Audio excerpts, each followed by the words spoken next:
Debates over integrating devout Muslims into society are not unique to the United States. Effective today, it is illegal to wear a burqa in France or a niqab like this, a Muslim veil that reveals only the eyes. The new law drew protest and confusion on the streets of Paris. Two women stepping out in their niqabs and drawing a crowd were arrested for staging an unauthorized protest. The French government has called the veils, and I quote, a new form of enslavement, end quote, not acceptable on its soil. Many Muslims are enraged, but not all. I'm joined by Hiba Ahmed, a writer for the blog Muslim Matters, who's against the ban. She's in Albuquerque. And Mona El-Tahawi, a columnist on Arab and Muslim issues, who wants to see the ban extended everywhere. She's joining me from Washington. Welcome to you both. Let me begin, if I might, by quoting President Sarkozy of France in his justification for the law. It's kind of a remarkable statement. He says, and I quote, this is the President of France, "The burqa is not a religious symbol. It's a sign of enslavement, of debaseness. I want to say this solemnly. The burqa will not be welcome on the territory of the French Republic. We cannot accept in our country women imprisoned behind a mask, deprived of all social life, of their identity." So, Mona, let me start with you. You want to extend this ban across the world. Do you agree with President Sarkozy that merely because somebody wants to dress like this, they choose to dress like this, they shouldn't be permitted to do so? You know, Elliot, I detest Nicolas Sarkozy. I consider him right-wing and racist, but I also detest the niqab and I detest the face veil. And I say this as a Muslim woman. I think it represents an ideology that does not believe in Muslim women's rights to do anything but choose to cover her face. And I find that I believe that the niqab dangerously equates piety with the disappearance of women. And so I support banning it everywhere because it's not in the Quran. It's not an obligation for a Muslim woman to cover her face. And my talk with you now, with you seeing my face, is going to be very different than if I was sitting here with my face covered. I believe the human face is central to communication. Okay, Mona, the only thing I would observe, and I want to give Hiba a chance to jump in, of course, but I heard you use the singular personal pronoun I many times, and that I have no doubt you believe that, but why should your beliefs ban other people from wearing what they want to wear? That's what I don't get. Hiba, explain to me why you think the ban is a bad idea. I think that it's a bad idea because I think it's yet another example of men telling women how to dress, how to live their life. It's another way to try to control women, and to take it to a government level and to try to legislate the way that a woman dresses is not just wrong and against human rights, but it really violates the whole basis that the democracy and democratic countries are based on. This is a free choice. This is something that I choose to wear. I disagree that it's some right-wing ideology. It is something that is permitted in Islam. I have a master's degree in mechanical engineering, and I am free to do whatever I want, and this is a choice that I want to make. And just because somebody doesn't accept my interpretation of Islam or personally like it, doesn't mean that we can use laws to violate people's freedom of expression and freedom of religion. But let me just ask you this. When you go to the airport, you understand there are going to be obligations. They're going to have to check you for security like they check all the rest. When you get a driver's license, do they take a picture with or without your veil on? Absolutely. I want everyone to know that as a Muslim woman, as a Muslim in America, I am just as concerned about safety and security as everybody else, and I have no problem whatsoever accommodating any security issues that come about when I enter a bank, when I go to the airport, when I go to the DMV. I show my face, and actually in Islam, we are required to show our identity when we're in a court system giving testimony. This is absolutely something that is essential for the security and identification of people, but that doesn't mean that I should be banned completely from what I choose to do. Okay, Mona, let me jump in here. There are lots of types of dress that I look at and I don't like them. I think they're degrading. I think they're oppressive. Lots of things I see teenagers wearing that, I'm now viewed as old-fashioned by a lot of, my kids perhaps. I don't go around saying we should pass a law banning it. Isn't that fundamentally violative of the First Amendment? What possible reason can there be legally to say to somebody, you can't dress the way you want to dress? Actually, Elliot, the government does tell people how they can and can't dress all the time. You cannot walk outside naked. There are many states here in the US where 3 or more people cannot be together in public with wearing a face mask.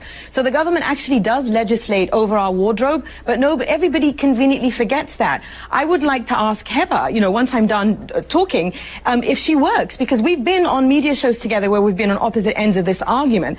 And I know from what she said before that once she started covering her face, she stopped working. So my argument is, and this is not just about I understand what the point that you were making earlier, Elliot. Feminist groups, many women's rights groups have made the point that what the niqab does in a society, especially for Muslim women, is that it creates a spectrum where that is the pinnacle of piety and that is the good Muslim woman. And so of course it affects me. In France, where this ban is going in effect, Muslim women's rights groups there support it because they find that Muslim women who live in the French housing projects have been put under tremendous pressure by the Muslim right wing to give into the niqab, and when they speak out they are told, it's basically they become these political pawns. Yeah, that's why I said I oppose Sarkozy, but I oppose this on women, because what choice do women have besides covering their face? This ideology doesn't recognize Muslim women's rights. Mona, I just have to push you on one thing here. There are certain prohibitions on the way people dress, or you mentioned nudity, that don't dress, that are in fact imposed upon us by law, but none of them that I'm aware of relates to a specific religion and says if you are a devout member of a religion, you cannot dress in a way that is you are obligated to practice your religion, your choice of faith. Can you think of any example like that? Because I can think of 1,000 other laws, if this were upheld, that suddenly we would limit all sorts of things that people do for their religious beliefs because we don't agree with it. Wouldn't that be a very dangerous thing to do? See, this is, I think, where these right-wing interpretations of religion get a free pass, because everybody says, well, it's my religious obligation. It's my religious right to do this. Let's look really at what we're talking about here. We're talking about the disappearance of women justified in the name of them becoming closer to God. So the closer you want to become to God, the less of you, the more you disappear. But this Mona, is not I don't accepted by feel the that majority I of have Muslim disappeared schools of at thought. all. Well, one at a time. I completely disagree. Guys, one at a time. Habib, Heba, excuse me, jump in. Tell us, has anybody forced you to do this? Is this something you're doing of your own free will? Nobody has forced me to do this, and I really have to disagree with the statistics that Mona is trying to put forth, because studies have shown that there are only 2,000 women in France that wear the niqab. The majority of them are converts who converted to Islam and are voluntarily choosing to do it. This is my choice. Nobody can force me to take it off. I would not take it off even if you paid me to do it. And the fact of the matter is that I have never met a single Muslim woman in all of my travels around the world that is being forced to wear it. I understand Mona does not like it and does not want to wear it personally, but she keeps talking about her own feelings about it, and she wants to use the law to support it. If she wants a diversity in Islamic belief, then she has to accept my version just like she wants me to accept hers. Mona, let me ask you this question. Do you have any evidence to support your statement that women are forced to wear this? And let me ask you this. If women are being forced to do something they don't want to do, there is recourse other than banning this entire mode of dress that is chosen, as we just heard from Heba, by people who do choose to wear it of their own free will. Well, you know, I lived in Saudi Arabia. Heba says that she's traveled the world and she's never met a woman who's been forced to wear it. I lived in Saudi Arabia where millions of women are forced to cover their face. But now that the argument will be, well, that's in Saudi Arabia, not in France. What choice does a woman have when she's told she will burn in hell if she doesn't cover every inch of her body? What kind of a choice is that? So of course these women who convert to this ideology, I've never heard anybody say that. The women who convert to this ideology, who are then told that this is how to be a good Muslim woman, to be close to God, to avoid hellfire, is there really a choice in that? And I believe when you have a law like this, you know, I told you, I detest Sarkozy. I consider him racist, but I will not sacrifice Muslim women's rights in order to uphold the Muslim right wing, which I believe is misogynist. With a law like that, a woman can tell her husband or any male relative who is forcing her to dress like this, the law says I don't have to dress like this. Mona, let's not deal with Saudi Arabia. Different customs, different laws. We have a First Amendment. No, I was talking about France. I was talking about France. Wait, hold on one second. In the United States, we have a First Amendment that gives people the right to practice religion as they wish. Do you not think that a law that in the United States that would ban this form of dress would violate the First Amendment permission to practice religion as each individual sees fit? Well, this comes back to religion again. Everything is allowed just because someone says it's their religious belief. You know what? No, Mona, you're going to jump in. Hold 1 second. It's banned or permitted until there is some compelling state interest on the other side, but it's got to be an overwhelming interest. What is the overwhelming interest that would justify us in banning a type of dress that people choose as a result of their religion? Well, all the reasons I just gave you, but I will repeat. I believe that this is genuinely harmful to Muslim women because it creates this pinnacle of piety in which a Muslim woman is told, this is the closest you can get to God, and she's disappeared. I'm no longer here. You don't even know who I am. The face is central to communication. And not just that, it objectifies women. The pinnacle of objectification. Look, I agree with much of what you're saying, but not as the matter of law. Hiba, you know, you get the last word. You haven't gotten a fair time on this one. Give it best 15 seconds you've got. Thank you.